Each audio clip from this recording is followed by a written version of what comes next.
उनका ये मानना है कि हमारा टाइम वेस्ट हो रहा है। सरकार हमें अगर एम्प्लॉयमेंट देती है तो हमें क्या ज़रूरत है इस यूट्यूब पे आने की, है ना, क्योंकि हमारे पास तो कोई काम ही नहीं है, हम बेरोजगार हैं। और क्या? तो जाहिर सी बात है कि हम वो मुद्दे उठाएंगे। तो हम अपना टाइम वेस्ट नहीं कर रहे हैं, हम जनता तक वो बातें पहुंचा रहे हैं जो आज तक ना तो मीडिया ने पहुंचाई है और ना ही आज तक किसी सरकार ने पहुंचाई। उनको खुद ही पता चल जाएगा कि ये किसके बारे में बोल रही हैं। ठीक है, हमारे एक मुझे लगता है वो अच्छे खासे पढ़े लिखे बंदे हैं, एक सिंसियर बंदे हैं, तो उनका ये कहना है कि हम पैसे से बिके हुए हैं। और चीज़ बताना चाहता हूँ, ना तो हम किसी से पैसे लेते हैं और ना ही आज तक हमने किसी से पैसे लिए हुए हैं या रुपए लिए हुए हैं।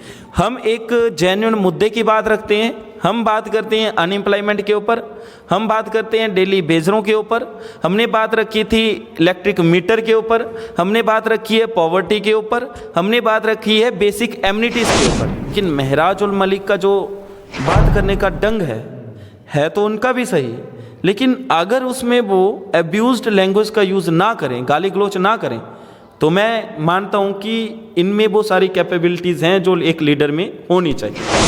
बट यहाँ पे ये चीज़ आ जाती है ना, एक पढ़ा लिखा कैंडिडेट, एक पढ़ा लिखा इलेक्टेड मेंबर अगर इस तरह गलत लैंग्वेज का यूज़ करे तो उससे हमारी सोसाइटी पे क्या इम्पैक्ट पड़ेगा। अभी हम उन दो महान हस्तियों के बीच पे कंपैरिजन करने वाले हैं जिनके चर्चे दूर तक हैं, मतलब कि जिनके चर्चे जो हैं वो दिल्ली तक हैं, और नाम है जिनका, एक तो सतीश शर्मा जी जो कि हमारे कैबिनेट मिनिस्टर भी हैं, और दूसरे उभरते हुए सितारे।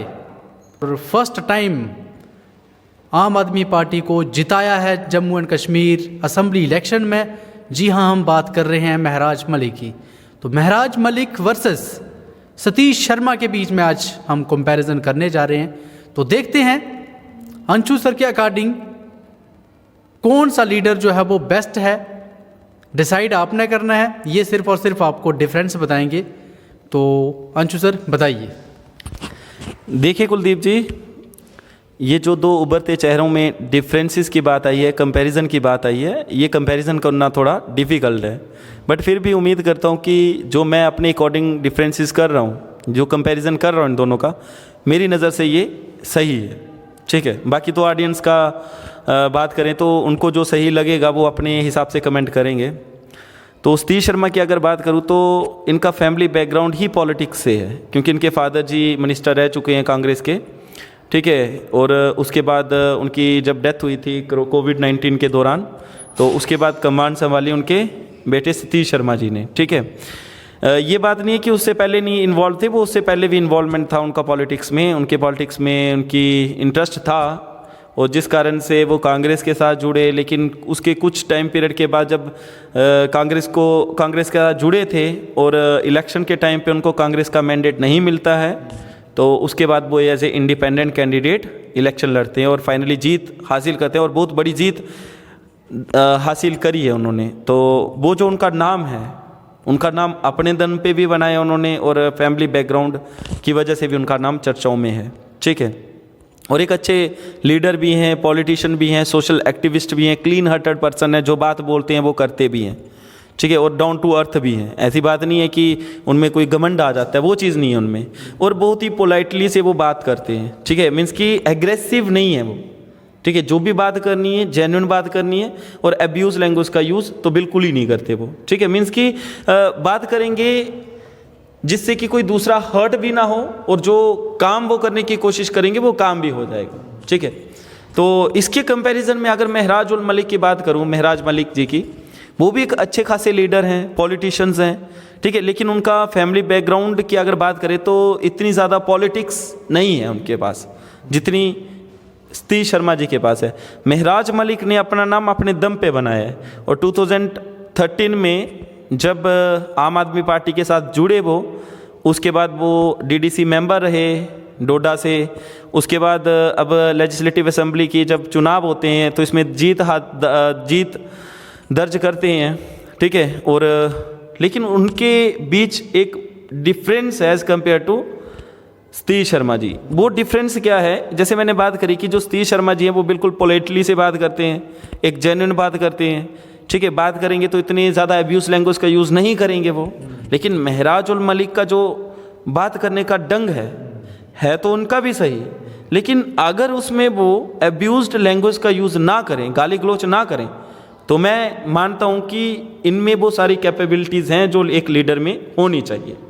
बट यहाँ पे ये चीज़ आ जाती है ना, एक पढ़ा लिखा कैंडिडेट, एक पढ़ा लिखा इलेक्टेड मेंबर अगर इस तरह गलत लैंग्वेज का यूज़ करे तो उससे हमारी सोसाइटी पे क्या इम्पैक्ट पड़ेगा, वो उनको ज़रा ध्यान में रखना चाहिए। ठीक है, तो मीन्स कि गाली गलौच के अलावा भी काम हो सकता है, ऐसी बात नहीं है कि गाली गलौच होगे तभी काम होगा, वो चीज़ उनको थोड़ा अवॉइड करना चाहिए अपने आप को। बाकी वेल एंड गुड है, अच्छे खासे पॉलिटिशियन है, वो अपना नाम बना चुके हैं, और अगर ऐसे ही चलता रहा तो हो सकता है कि एक दिन बहुत बड़ी मुकाम पे वो पहुंचेंगे।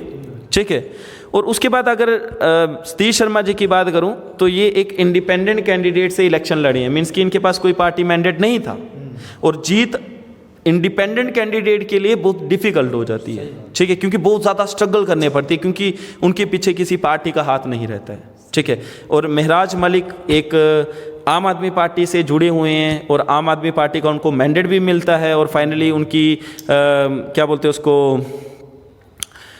उनके सपोर्ट में केजरीवाल जी जो आम आदमी पार्टी के फाउंडर हैं वो उनके साथ आते हैं।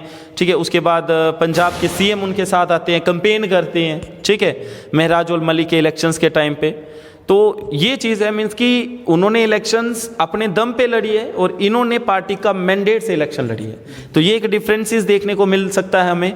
ठीक है, उसके बाद अगर मैं महराज मलिक की बात करूं तो वो जम्मू डिवीज़न से ही चुनाव जीते हैं, और सतीश शर्मा भी जम्मू डिवीज़न से भी चुनाव जीते हैं। लेकिन सतीश शर्मा जी इंडिपेंडेंट कैंडिडेट के इंडिपेंडेंट इलेक्शन लड़ने के बाद उनको कैबिनेट मिनिस्ट्री मिलती है, लेकिन महराज मलिक को कैबिनेट मिनिस्ट्री नहीं मिलती है। और इससे ये पता चलता है कि जो सतीश शर्मा जी हैं उनका जो बिहेवियर है, उनकी जो इमेज है वो बहुत अच्छी है। ठीक है, और जिस कारण से उनको एज ए मिनिस्ट्री दी जाती है। ठीक है, तो महराज मलिक अगर अब्यूज़ लैंग्वेज का यूज़ ना करते हुए एक अच्छे पोलाइटली से बिहेव करें तो मेरे को लगता है कि वो एक बेस्ट लीडर के रूप में उभर के सामने आ सकते हैं। ठीक है, मीन्स कि पढ़े लिखे कैंडिडेट को, पढ़े लिखे नौजवान को ये चीज़ शोभा नहीं देती है, गाली गलौच शोभा नहीं देती है। ठीक है, बाकी तो अपना जो कंपैरिजन है वो ऐसे ही चलता रहेगा।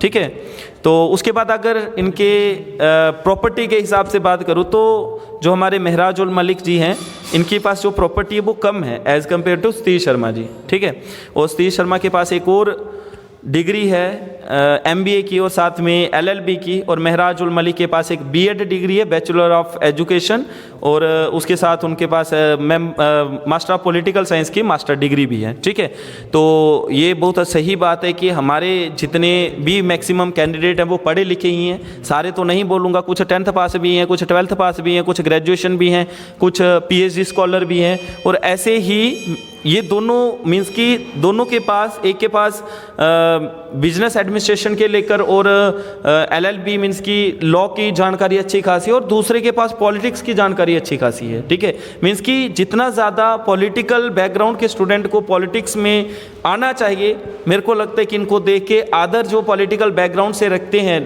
जिनके पास पॉलिटिकल साइंस सब्जेक्ट है, उनको भी पॉलिटिक्स में उतरना चाहिए। ठीक है, दंगल में उतरना चाहिए, चुनावी दंगल में, जिससे कि हमारी कंट्री के अंदर, हमारी स्टेट के अंदर, हमारे देश के अंदर एक अच्छे कैंडिडेट अगर चुनाव में इलेक्शन जीतते हैं तो हमारे यहाँ पे जितनी भी मेजर प्रॉब्लम्स चल रही हैं, जो मेन प्रॉब्लम्स हैं, अनएम्प्लॉयमेंट, पॉवर्टी, ठीक है, उसके बाद बेसिक एम्यूनिटीज़ जो हैं वो लोगों तक ज़्यादा से ज़्यादा प्रोवाइड करेंगे। देखिए कुलदीप सर जी, हमारी कुछ ऑडियंस हमसे नाराज़ है। ठीक है, मैं उसके बारे में भी बोलना चाहता हूँ। जैसे कुछ लोग बोलते हैं हमारी ऑडियंस में, जो देखते हैं, कमेंट करते हैं, मैं यहाँ पे नाम डिस्क्लोज़ नहीं करूँगा उनका। ठीक है, मीन्स कि एक उनको खुद ही पता चल जाएगा कि ये किसके बारे में बोल रहे हैं। ठीक है, हमारे एक, मुझे लगता है वो अच्छे खासे पढ़े लिखे बंदे हैं, एक सिंसियर बंदे हैं, तो उनका ये कहना है कि हम पैसे से बिके हुए हैं। और ये चीज़ मैंने पहले भी बोली थी कि अगर हमें पैसे लेने होते तो हम उस पार्टी के गुणगान करते या उन लोगों के पास जाते जिनके पास पैसे हैं। ठीक है, जिनके पास नहीं है उनकी तारीफ नहीं करते यहाँ पे। ठीक है, एक और चीज़ बताना चाहता हूँ, ना तो हम किसी से पैसे लेते हैं और ना ही आज तक हमने किसी से पैसे लिए हुए हैं या रुपए लिए हुए हैं। हम एक जेन्युइन मुद्दे की बात रखते हैं। हम बात करते हैं अनएम्प्लॉयमेंट के ऊपर, हम बात करते हैं डेली बेजरों के ऊपर, हमने बात रखी थी इलेक्ट्रिक मीटर के ऊपर, हमने बात रखी है पॉवर्टी के ऊपर, हमने बात रखी है बेसिक एमिनिटीज़ के ऊपर, ठीक है। और हमने बात रखी है कि कौन सा लीडर बेस्ट होना चाहिए जो वोटर्स होते हैं उनकी नज़र में, ठीक है। वो चीज़ जनता तक पहुंचा रहे हैं। तो हो सकता है कि हमारी जो विचारधारा है उनको हो सकता है पसंद ना आती हो, तो मैं उनसे यही उम्मीद करूंगा कि पहले आप, अगर आपको लगता है कि हमने ये काम किए हुए हैं तो आप हमारे साथ आके डिबेट करिए। कमेंट में कुछ नहीं रखा है, ठीक है। मीन्स कि कमेंट में वो चीज़ जब आप हमें बोलते हो तो हमें उससे कोई इम्पैक्ट नहीं पड़ता है, ठीक है। ना तो हम उससे कोई दुखी होते हो, ना ही हम उससे कोई खुशी होती है। लेकिन ये चीज़ हमें रियलाइज़ होती है कि ऐसे भी लोग पढ़े लिखे हैं जो पढ़ लिख के अनपढ़ वालों की बातें करते हैं, ठीक है। मीन्स कि सच उनको बर्दाश्त नहीं होता, और जब सच बर्दाश्त नहीं होता तो फिर करें क्या, उनके पास कोई ऑप्शन ही नहीं है। फिर हमें यही वो बोलते रहते हैं, ठीक है, चिढ़ाते रहते हैं, क्योंकि सच सुनने के उनके अंदर हिम्मत नहीं है, ठीक है। तो अगर उनको लगता है कि हम गलत हैं तो आप भी हमारे साथ आइए, मंच पे दो दो बातें करेंगे, फिर पता चलेगा कि कौन पैसे लेता है और कौन पैसे नहीं लेता। चीज़ें बोलते हैं बहादुर की निशानी यही होती है कि सामने से वार करना, पीठ पीछे से तो बुज़दिल वार करते हैं। तो आपने तो सामने से बिल्कुल हमारे साथ बैठिए, यहाँ पे बैठिए, दो बातें आप रखो, दो बातें हम रखते हैं, फिर दुनिया को भी पता चलेगा कि भाई कौन सही है कौन गलत है। एक और करना चाहता हूँ, एक और हमारे ऑडियंस में बहुत ही होनहार बंदे हैं, ठीक है, उनका भी नाम डिस्क्लोज नहीं करूँगा। उनका ये मानना है कि हमारा टाइम वेस्ट हो रहा है। सरकार हमें अगर एम्प्लॉयमेंट देती है तो हमें क्या ज़रूरत है इस यूट्यूब पे आने की, है ना, क्योंकि हमारे पास तो कोई काम ही नहीं है, हम बेरोजगार हैं। और क्या? तो जाहिर सी बात है कि हम वो मुद्दे उठाएंगे, है ना। तो हम अपना टाइम वेस्ट नहीं कर रहे हैं, हम जनता तक वो बातें पहुंचा रहे हैं जो आज तक ना तो मीडिया ने पहुंचाई है और ना ही आज तक किसी सरकार ने पहुंचाई है। तो इसीलिए मैं उम्मीद करता हूं कि उन ऑडियंस को भी ये चीज़ रियलाइज़ हो जाए कि ये चीज़ है, ठीक है। और अगर उनको लगता है कि हमारा टाइम वेस्ट हो रहा है तो आगे उनकी मर्जी, या उनको जिस हिसाब से कंटेंट चाहिए तो वो कंटेंट हम प्रोवाइड नहीं कर पा रहे हैं, क्योंकि आजकल ज़्यादा कंटेंट तो वही चलता है ना जिसमें मसाला हो, मीन्स कि जिसमें झूठ बताया हो। हम तो सच्ची बात करते हैं, तो सच लोगों को हजम नहीं होता, तो इसीलिए वो बेहुदा कमेंट करते हैं। और मेरे को ये लगता है कि पढ़ लिख के अनपढ़ हैं वो, ठीक है। तो ऐसे ही आप हमारी वीडियो को शेयर करें, कमेंट करें, लाइक करें। साथ आप लोगों की जो विश है, आपकी डिमांड के ऊपर भी हम वीडियोस बनाएंगे। आप कमेंट बॉक्स में ज़रूर कमेंट में लिखिए कि आपको किस तरह की वीडियो चाहिए, किसके ऊपर वीडियो चाहिए, कौन सा टॉपिक आपको चाहिए, हम उसके ऊपर वीडियो बनाने की आज के बाद कोशिश ज़रूर करेंगे। तो प्लीज़ कमेंट में बताया करो कि कौन सी वीडियो आपको चाहिए, किस प्रकार का कंटेंट चाहिए आपको, बस वो हमें बता दिया करो। तो ठीक है, फिर मिलते हैं नेक्स्ट वीडियो में, तब तक के लिए बाय बाय, टेक केयर। धन्यवाद।